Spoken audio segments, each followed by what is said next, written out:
में डॉक्टर बाबा साहब अम्बेडकर बर्मा गए हुए थे। बर्मा में विश्व बौद्ध सम्मेलन हो रहा था। डॉक्टर बाबा साहब अम्बेडकर उस विश्व बौद्ध सम्मेलन में सम्मिलित हुए। उस विश्व बौद्ध सम्मेलन में दुनिया के जितने भी बौद्ध राष्ट्र हैं उनके प्रधानमंत्री आए हुए थे, उनके राष्ट्रपति आए हुए थे। भारत से भी भारत के तत्कालीन प्रधानमंत्री पंडित जवाहरलाल नेहरू जी गए हुए थे और बाबा साहब के गुरुजी, हम लोगों के महागुरु पूज्य गुरुजी के गुरुजी पूज्य भंते चंद्रमणि महासवीर जी भी गए थे, भंते आनंद कौशलायन जी गए थे, जगदीश काश्यप जी गए थे, धमरक्षित भंते जी गए थे, बहुत सारे लोग गए हुए थे। जब दूसरे देश के लोग बोलने के लिए खड़ा होते थे, उन लोग नेहरू को देख करके, बाबा साहब को देख करके बार बार कहते थे कि देखिए आपके देश में बुद्ध ने जन्म लिया और आप लोग बुद्ध को भूल गए। वो लोग बार बार कहते थे कि देखिए आपके देश में बुद्ध ने बौद्ध धर्म दिया और आप लोग बौद्ध धर्म को भूल गए। वो लोग बार बार कह रहे थे कि देखिए आपके देश में बुद्ध ने ज्ञान का वृक्ष लगाया था और आपने अपने ज्ञान के वृक्ष को सुखा डाला। और वो लोग बार बार कह रहे थे आप लोगों ने बचाया नहीं। वो लोग बार बार शिकायत कर रहे थे, आरोप लगा रहे थे। उन बाहर के लोगों के वक्ताओं के बोलने का असर, उनके आरोप प्रत्यारोप का असर नेहरू जी पे नहीं पड़ा, लेकिन बाबा साहब पे पड़ गया। जब बाबा साहब डॉक्टर अम्बेडकर बोलने के लिए खड़े हुए तो बाबा साहब ने कहा, मैं ऐसा मानता हूँ जिस देश में भगवान बुद्ध ने जन्म लिया है उस देश के लोग भगवान बुद्ध को भूल गए हैं। बाबा साहब ने कहा कि मैं ऐसा मानता हूँ जिस देश में भगवान बुद्ध ने बौद्ध धर्म दिया था उस देश से बौद्ध धर्म समाप्त हो गया है।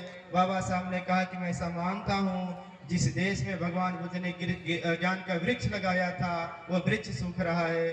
बाबा साहब ने कहा लेकिन मैं आपको ये भी बताना चाहता हूँ कि वह वृक्ष अभी पूरी तरीके से सूखा नहीं है।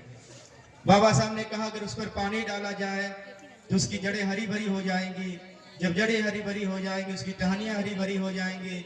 जब टहनियाँ हरी भरी हो जाएंगी उसके पत्ते हरे भरे हो जाएंगे। जब पत्ते हरे भरे हो जाएंगे फिर उस पर छाया आ जाएगा, फिर उस पर फल आ जाएगा और लोग उसका फिर उपयोग करने लग जाएंगे।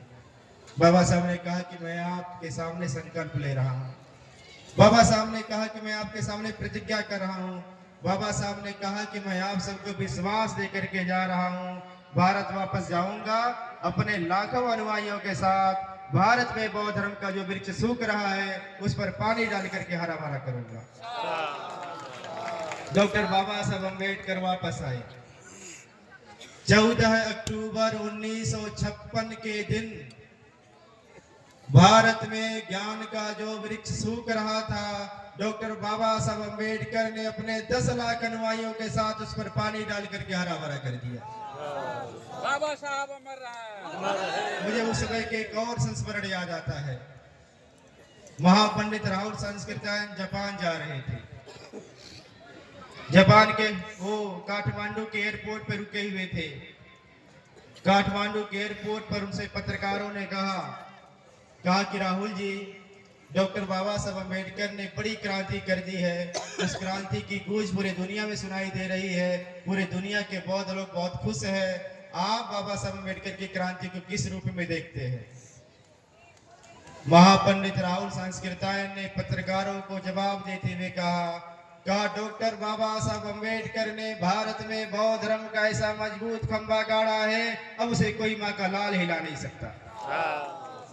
और आज हम देख रहे हैं कि बाबा साहब अम्बेडकर के अनुयायी देश में लगातार खंभे गाड़ रहे हैं और रोज गाड़ रहे हैं। इस धम्मचारिका में 40-45 जगह खंभे गड़े हैं। सुबह शाम 2 देशनाएं हो रही थी, 2 कार्यक्रम हो रहे थे, हर जगह खंभे गड़े हैं और बहुत मजबूत उपासकों ने खंभे गाड़े हैं। मैं पूरे देश में जाता रहता हूँ। देश का कोई राज्य नहीं है जहां बौद्धों की संख्या दिनों दिन न बढ़ रही हो। देश का कोई ऐसा जिला नहीं है जहां बौद्धों की संख्या दिनों दिन नहीं बढ़ रही है और देश का कोई तहसील नहीं है जहां बौद्धों की संख्या दिनों दिन नहीं बढ़ रही है। आप प्रदेशों को छोड़ दीजिए, आप जिलों को छोड़ दीजिए, आप तहसीलों को छोड़ दीजिए, अब देश का कोई गांव भी नहीं बचा है जहां डॉक्टर बाबा साहब अम्बेडकर का अनुयायी न रहता हो और वहां रह करके बुद्ध में भारत का सपना न देखता हो। आज गांव गांव में हमारे अनुयायी उत्पन्न हो चुके हैं, पैदा हो चुके हैं। और बहुत सारे लोग व्यक्तिगत रूप से, बहुत सारे लोग संगठन बना करके दिन रात काम कर रहे हैं। बाबा साहब ने कहा कि आने वाली सदी बौद्धों की सदी होगी, और हमें अब बौद्धों की सदी दिखती हुई नजर आ रही है। और इस धम्मचारिकाओं में हम लोगों ने देखा है कि लोग जातियां छोड़ छोड़ करके, जाति भावना से ऊपर उठ करके लोग इन धम्मचारिकाओं में योगदान दिया है। लोगों ने खाने पीने की व्यवस्थाएं की है, लोगों ने आर्थिक मदद किया है।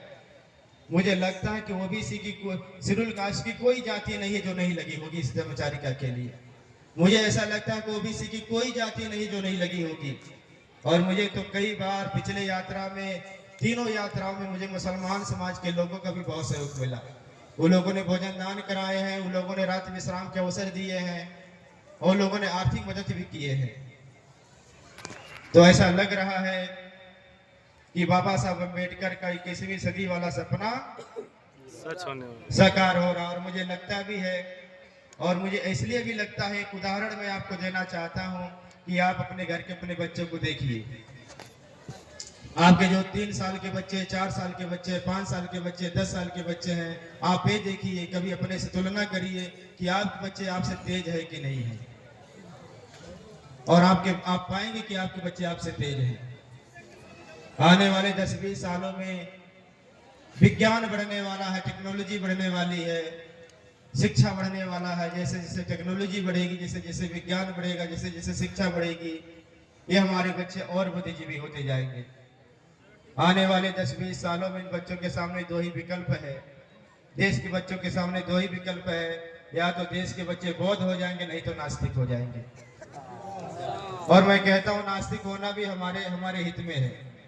और मैं कहता हूँ लोगों से, या तो आप बौद्ध बनो, नहीं तो नास्तिक हो जाओ। और नास्तिक को भी मैं बहुत खराब नहीं मानता, नास्तिक उसी को मानता हूँ। नास्तिक वही होता है जो ज्ञान विज्ञान में भरोसा रखता है, और ज्ञान विज्ञान हम लोग भी मानने वाले होते हैं।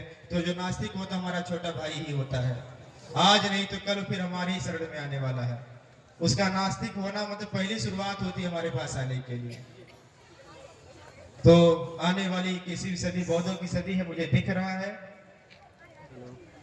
बस आप लोगों से मुझे यही कहना है कि जो आपने जिस तरह से धम्मचारिका में आपने प्रयास किया है विभिन्न समाज के लोगों से मदद लेने के लिए, आप ऐसे प्रयास करते रहिए। हर जाति में अच्छे लोग भी, हर जाति में बुरे लोग भी हैं।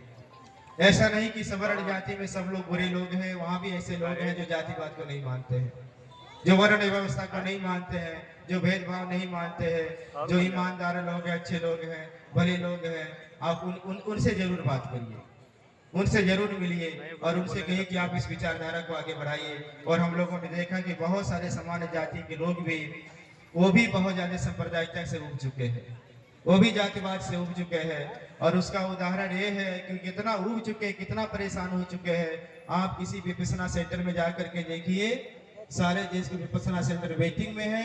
और आपको जानकर के आश्चर्य होगा, अगर वहाँ विपश्यना सेंटरों में 100 लोग बैठे हुए हैं, तो वहाँ 20 लोग भी दलित पिछड़े समाज के लोग नहीं बैठे हुए।